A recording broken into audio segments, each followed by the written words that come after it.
What's up, everybody? It's Mover, and welcome back to Mover Ruins Movies. And today, by popular demand, Green Lantern. And it's not the full movie, thank God, but it is the F-35 versus UCAV scene that is interesting. And Green Lantern is a movie that even Ryan Reynolds wishes to forget. But there is this scene with the F-35. So let's take a look, and we'll do it like we did Olympus Fallen. Since it's just one clip, we'll watch it, and then we'll go back and break down a couple things. 3, 2, 1, fight off.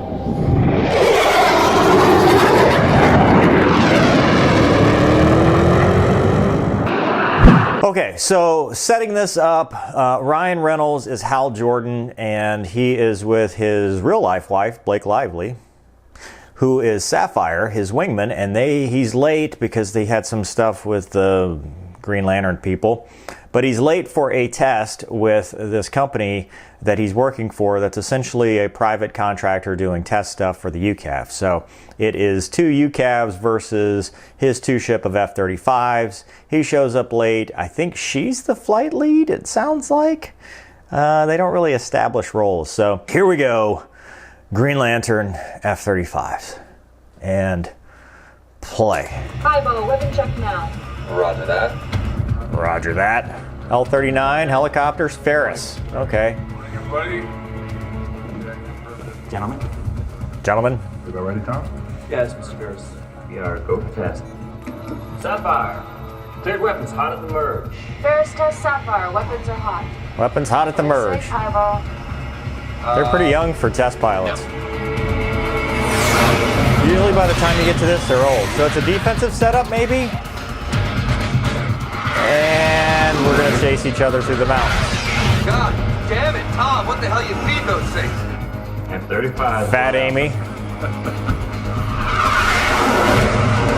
Shoot him! But she's just watching. High-speed cheerleader over here. Now'd be a great time to take it. Easy, Highball. Just lining it up. Highball. What kind of call sign is that? So we're doing the chase scene thing. Oh God, and it won't lock. What is not locking? Box 2. There's no way we're taking these out. They got the helmets-ish. Let's figure something out. On my way, Highball.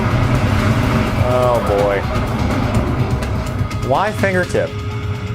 Now stay right there and look real pretty. Oh geez. And yeah.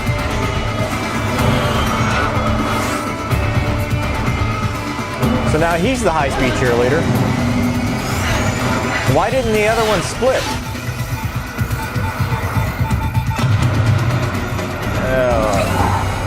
Take your mask off. Highball, did you just use your wingman as a decoy? Exposition. Once again, they have to fly together. Box 2. Nope, aileron roll. Yep, that's how it works. Oh, and the dueling Cobra. Nice. So these things can Cobra. Highball, those Sabres heading up to 6 can fly anywhere you can. Now let's go somewhere I can't fly. Foreshadowing. What the hell is he up to? Hey, that's my old squadron commander. Highball, rules of engagement set ceiling at 50,000 feet. And so will you. Not because the jet can't do it. Compressor stall. Compressor stall. Oh. Pop, bang, buzz. Oh, it's 2 engines now. And it's electric. It's sparked. All right, so the motor should relight, right? What is this? Altitude, airspeed? The airspeed's decreasing as he's going straight down.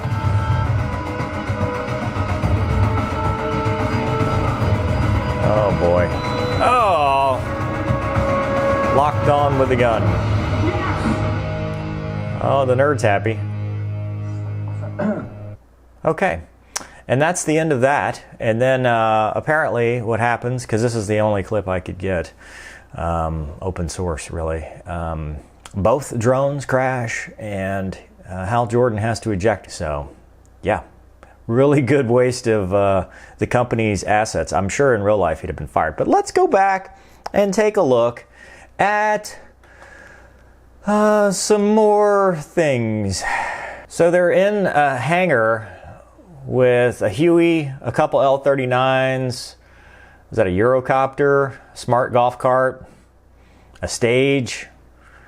And a deployed debrief facility. I mean, they got the carbon fiber helmet thing going. Hollywood always wants everybody to fly close, and I mean, that's intentional. So right there, why didn't if the drones are so good, why does it take two of them to follow one aircraft? So why, this is an exact scene from Top Gun. Break now, Chester. Right? Didn't this happen in Top Gun? So of course he's just gonna, or she, or he, no he, it's Highball. Highball's just gonna juke and jive.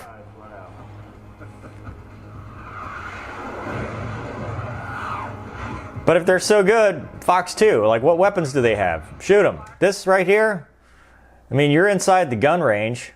Both of them are. Shoot them. The end. Their weapons suck. Easy, Eyeball. Just And lining it up. she's the same way. I mean, she's behind him. She could shoot him. Yeah. I mean, all we're doing is being high-speed cheerleaders. What?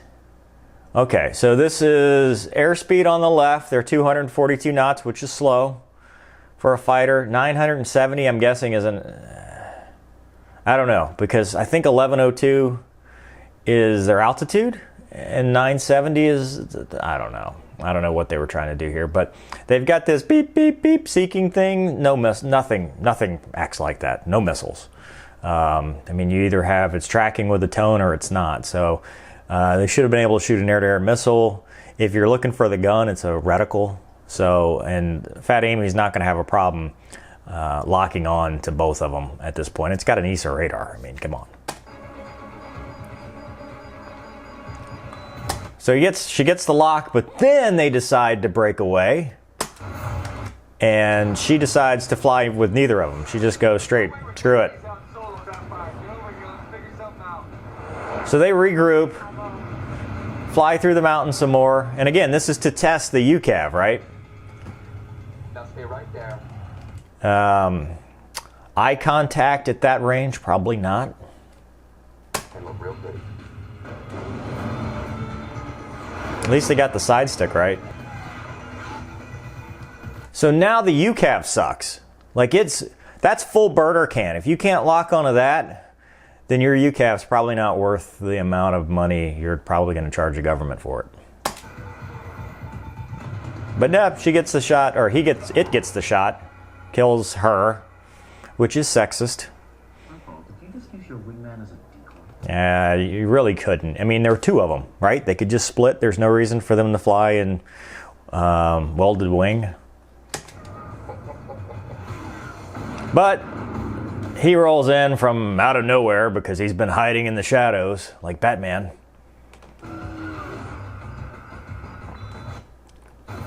So he's got the lock. Shoot it. Like this aileron roll would do nothing unless you're trying to gun it, and then maybe that's a guns jank. Okay, but are we not doing missiles in this test? But they Cobra because every movie thinks the Cobra is anything more than an airshow maneuver. And now they're behind him, and they can shoot him, but their weapons suck too. Now let's go somewhere I can't fly. So he goes vertical.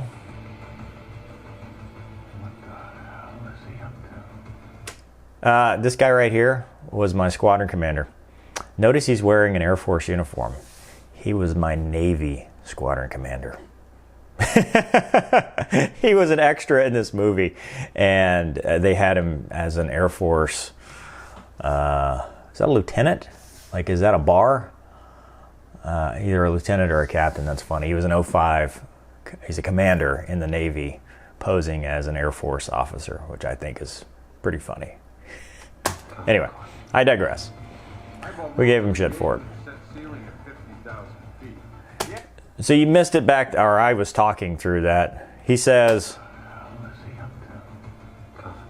Coffin corner. Coffin corner is where you're at such a high altitude and the lift on the wings is such that your U2 pilots know a lot about this, where you can't pull it back because you'll stall, but you're right on the edge of overspeeding, your max Mach number. This is not the coffin corner. That's just they used a word that sounded realistic and put it here, but that's not actually what a coffin corner is. It more applies to straight wing aircraft that are on the edge of their lift regime, where they can't go faster, they can't go slower, because they're kind of right there between the stall margin and the max Mach overspeed margin.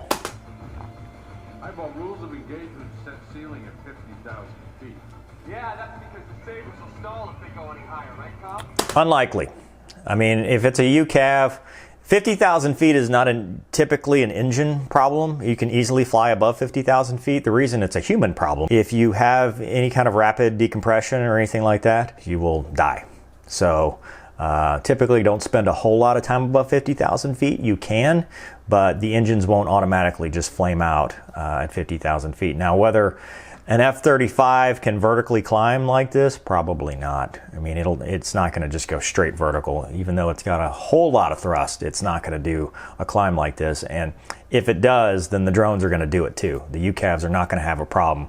Like, they're not going to design these, UCAVs that they're testing that it can't even follow an F-35 up into the bozosphere. But hey, it's Hollywood.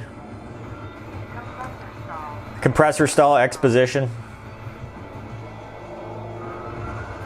But he's not having a compressor stall because his burner's still lit. That sounds more electrical.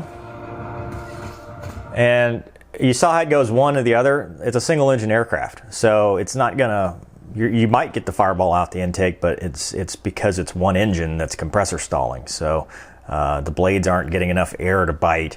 And so that compressor in the engine is stalling. So you're getting a pop, bang, or buzz or blowout out the back. You're not gonna get individual fireballs. Those are just intakes. It's two intakes for one engine. Anyway, so he falls ballistically, and right here, once you get airflow back over the engine, it's going to restart. All three of them. They're all going to relight. I mean, there's no reason with a digital engine control that they wouldn't relight. But I don't understand this here. So I'm guessing his altitude's 29,819 feet. I don't know what 1599 is because he's pointed straight down, so it's not 1,500 or 1,600 feet per second. The airspeed, I mean, okay, but if you watch it, it's actually decreasing. So you're pointed straight down and your airspeed is decreasing. Not likely. So we're back into the lock thing, and every time they get in this lock situation where it's fishing around, it reminds me of me in DCS flying like a flanker or a MiG-29 where I don't really know what the buttons do, but I'm just going to follow them around anyway until I figure out how to shoot them. Eventually he gets him. He hits the pickle button, so I guess that's a missile, but it made it look like it was the gun there. And then he hits the trigger, which is now the gun, so he's got a guns track, which we really wouldn't evaluate till the debrief, but I understand for the movie's sake. There's my old squadron commander in the back, and this guy's all happy. So then all three aircraft crash because apparently out of 30,000 feet, he couldn't level off and relight, and neither could the drones. And then he ejects, and he doesn't lose his job because that's, I mean, if you flew outside of the test parameters that badly, probably would not be working for whatever contractor that is. But typically speaking, contractors hire former test pilots that were military. I think he's straight civilian in this, which is highly irregular. Usually test pilots are former military test pilots that move on after their service commitment and go become contractor test pilots for like Lockheed Martin or whatever, Raytheon, etc., Boeing. But this, obviously it's for the movie. Now, again, as we always say, standard trigger warning apply. This is just a movie. It's just for fun. But it is fun to kind of break some of it down and stuff. This was a highly... a lot of people have emailed me about this one, which I'm not sure why. I mean, it's kind of silly CGI. But this is back from 2011. So I think this might be one of the first movies with Fat Amy. I don't know. Were there others before this? I mean, this is before Fat Amy was actually had its initial operating capability, so its IOC date, so it was still in the test phase. Anyway, that's it for this one. Sorry, Ryan Reynolds. Deadpool was much better, and yeah, this was not good. Anyway, hope you enjoyed it. Thanks for watching. We'll see you next time. Excuse me. Oh, no. Oh! Meant a lot of that.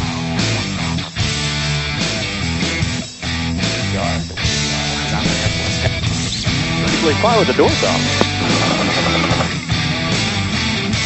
All hot too.